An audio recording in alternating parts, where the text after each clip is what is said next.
At the very, very, very top. It's a very, very, very, very, very. My cousin fleeked me. For real. Y'all like me with makeup or without? In the quiet morning hours of September 6, 2024, flames tore through a home in Princeton, Texas. Fire crews rushed to the scene as thick smoke poured into the sky.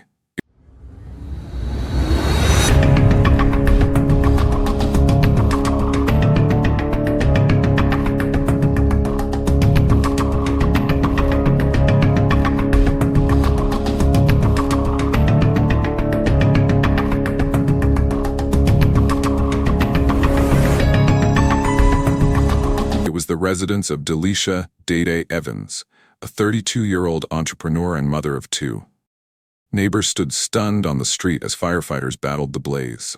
According to police records, Evans was not accounted for inside her home that morning, and what began as a routine fire call would quickly unravel into one of the most tragic and complex cases of the year. By that afternoon, law enforcement across 2 states would be racing against time. And by nightfall, 2 lives would be lost, Evans and that of her ex-boyfriend, Ryan Phillips. Delisha Evans was more than the headlines that would come to surround her name. She was known among her friends and family as a woman of drive, humor, and compassion. She ran her own business ventures, balancing the challenges of entrepreneurship with the responsibilities of raising 2 young children. Friends described her as someone who carried light with her, who worked tirelessly to provide for her daughters, and who dreamed of building a stable future for her family. Her story, however, would become entangled in the dangerous orbit of a man she once loved, a man whose presence in her life had become increasingly volatile. At around 7:30 that morning, the Princeton Police Department and Texas Rangers responded to the house fire at Evans' residence. Investigators quickly determined that her disappearance from the scene was highly unusual. According to Princeton police releases, she was declared a critical missing person within hours of the fire being extinguished. The missing person alert noted her name, age, and a vehicle of interest, a black Range Rover that authorities believed was connected to her ex-boyfriend, Ryan Phillips. The urgency was clear. This was not a simple case of someone leaving home unnoticed. The fire, her sudden absence, and the circumstances surrounding her relationship with Phillips set alarm bells ringing for law enforcement. Friends and relatives told reporters in later interviews that Evans had repeatedly expressed fear for her safety. She had made police reports in the months prior, alleging harassment and threats from Phillips. Some of these warnings included claims of break-ins, stalking, and constant intimidation. According to court filings later cited in Collin County records, Phillips had a history of violence. Family members said they had pleaded with Evans to protect herself and to stay away from him. In hindsight, those warnings now sounded prophetic. By mid-afternoon, the search for Evans crossed state lines. At 3:54 p.m. that same day, the Missouri State Highway Patrol issued an alert. Troopers had received information from Texas law enforcement that a vehicle matching the description of the black Range Rover had been spotted in Missouri. According to MSHP reports, Evans was believed to possibly be inside. The alert triggered a coordinated response with patrol cars mobilizing along major highways. This interstate handoff between Texas and Missouri authorities highlighted just how urgent and dangerous the situation had become. For the rest of that afternoon, tension built as law enforcement tracked the Range Rover across state roads. According to official accounts, the pursuit began in earnest later that evening. Missouri troopers engaged the vehicle after confirming its license plates matched the suspect description.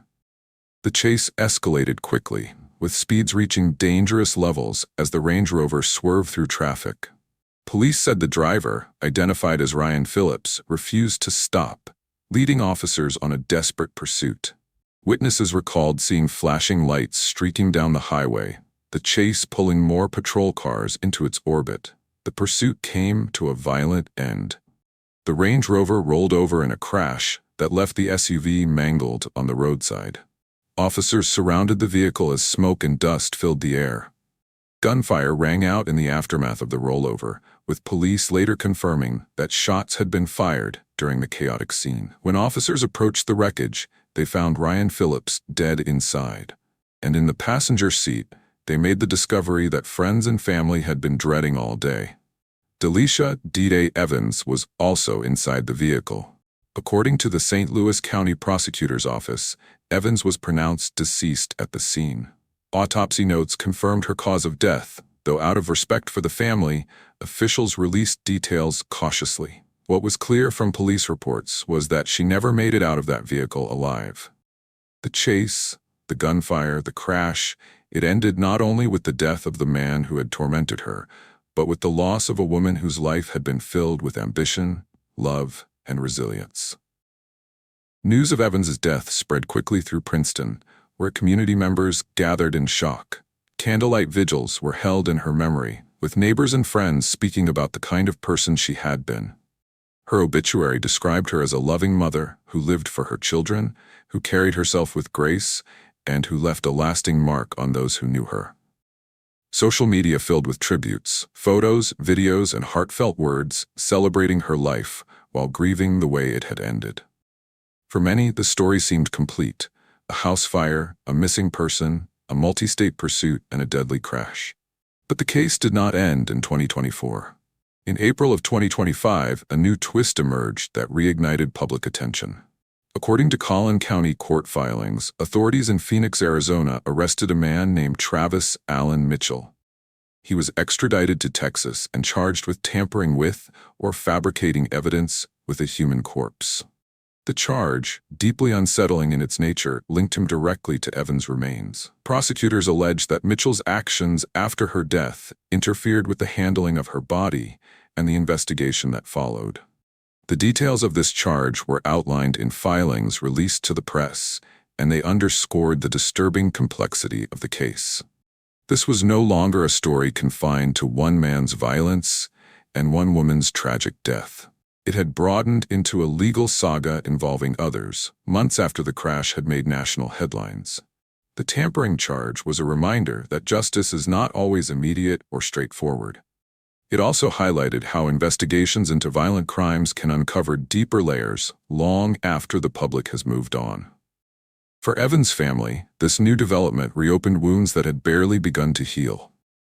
According to official statements, Mitchell was transported back to Collin County, where he awaited trial.